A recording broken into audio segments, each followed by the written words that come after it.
Saat serangan Israel ke Damaskus terjadi, kedua negara sebenarnya sedang terlibat dalam pembicaraan rahasia.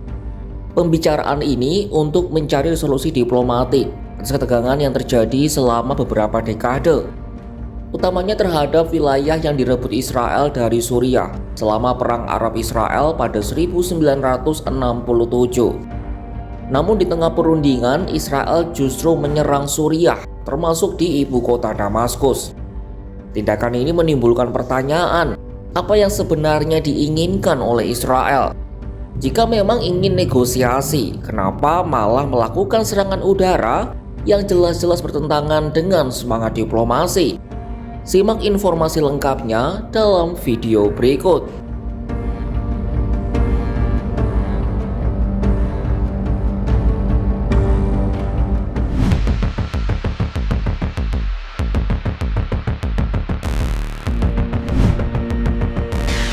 Selama berminggu-minggu, Israel dan Suriah berdialog lewat jalur belakang untuk mencari solusi diplomatik atas ketegangan yang terjadi.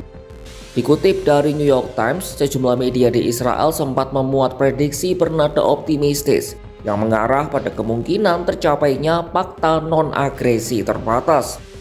Bahkan terdapat potensi perdamaian menyeluruh antara Israel dan rezim baru Damaskus yang dikuasai kelompok Islamis sejak Desember 2024 lalu. Namun serangkaian serangan udara yang menyasar jantung Suriah pada Juli ini menunjukkan bahwa ekspektasi perdamaian masih jauh dari kenyataan. Agresi itu mencerminkan dinamika geopolitik yang masih labil antara keduanya, sekaligus menunjukkan pergeseran pendekatan Israel yang kini lebih mengedepankan kekuatan militer ketimbang jalur diplomatik dalam menghadapi potensi ancaman. Seorang sejarawan Israel untuk Suriah, Itamar Rabinovich, menyebut kedua hal itu tampak tidak selaras dan bertentangan dengan upaya negosiasi. Rabinovich terlibat dalam negosiasi Israel-Suriah pada dekade 1990-an. Ia menyebut pendekatan Israel sebagai kombinasi antara paranoia pasca serangan Hamas dan rasa percaya diri usai keberhasilan operasi militer di Lebanon dan Iran. Hasilnya adalah preferensi untuk lebih menggunakan kekuatan daripada diplomasi. Intervensi militer Israel di Suriah saat perundingan mulai menguat, memicu kejengkelan di Washington.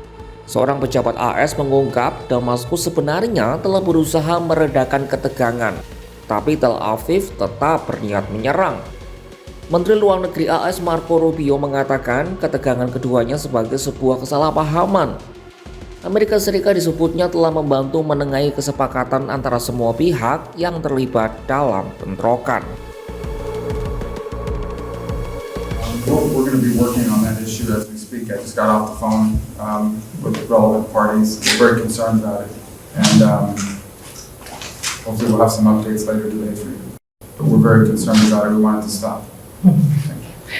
Thank you for joining. I'm sorry. We want the fighting to stop because we had a ceasefire overnight. It broke down again. So we're talking to both sides, all the relevant sides on this, and hopefully can bring it to a conclusion. But we're very concerned about it. Mr. Farkas. Pemicu serangan ke Damaskus menurut sejumlah sumber adalah pengerahan pasukan Suriah ke wilayah barat daya guna menangani bentrokan antara suku Badui dan minoritas Druze. Pihak pemerintahan Ahmed al-Shar'a tetap mengirimkan pasukan dengan kendaraan lapis baja usang, meskipun kekuatan militer Suriah telah banyak melemah akibat perang saudara dan serangan Israel sebelumnya. Langkah itu dinilai mengancam oleh Israel karena dianggap berpotensi memunculkan kekuatan bermusuhan di dekat perbatasannya. Sejak kejatuhan rezim Assad pada bulan Desember, Israel telah menduduki sejumlah kantong di Suriah barat daya untuk mencegah pergerakan militer Suriah ke wilayah perbatasan. Situasi ini turut memunculkan tantangan domestik bagi Tel Aviv. Pasalnya perlakuan terhadap warga Druze di Suriah memicu kemarahan komunitas Druze di Israel. Aksi protes pecah, termasuk blokade jalan dan upaya menerobos perbatasan ke wilayah Suriah. Kemarahan kian memuncak setelah beredar rekaman yang menunjukkan pelecehan terhadap warga Druze oleh kelompok Islamis, meski kebenaran rekaman itu belum terverifikasi. Apalagi kaum Druze di Israel terkenal loyal dan memiliki peran penting, terutama dalam militer.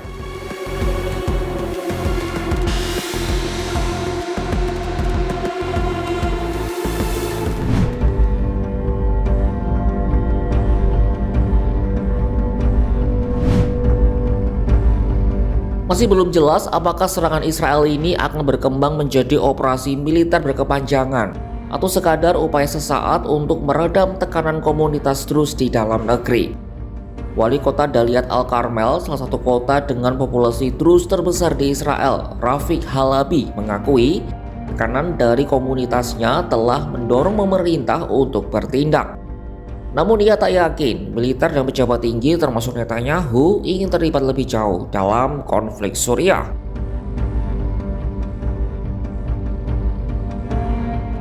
Saat ini serangan ke Damaskus membuat asa mencapai kesepakatan diplomatik menipis. Kendati demikian, para analis menilai Israel masih berharap tercapainya fakta non-agresi terbatas dengan pemerintah Damaskus. Tuntutan agar Suriah Selatan bebas militer bisa jadi hanya bagian awal dari proses negosiasi yang dapat berkembang menjadi kompromi. Israel dapat mengizinkan kehadiran militer pemerintah di Suriah Barat Daya selama ada jaminan untuk tidak melancarkan serangan ke Israel. Skema ini kurang lebih mengacu pada kesepakatan yang pernah dicapai antara kedua negara pada 1974.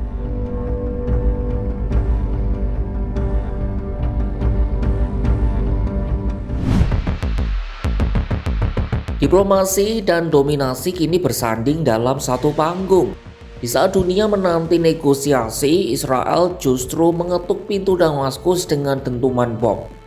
Apa yang ingin dicapai? Perdamaian atau penaklukan? Suriah sedang bergulat dengan konflik internal, tapi di tengah kegaduhan itu, rudal asing ikut menyuarakan kepentingannya lebih besar dari sekadar keamanan nasional. Israel berdalih melindungi kaum Druze. Tapi benarkah ini soal solidaritas atau justru soal strategi? Karena dalam dunia geopolitik semua simpati selalu disisipi syarat. Kini setiap ledakan di langit Suriah bukan hanya tentang perang saudara, tapi tentang siapa yang paling berhak menentukan masa depan negara itu. Saksikan kabar lainnya hanya di kanal YouTube Kompas.com.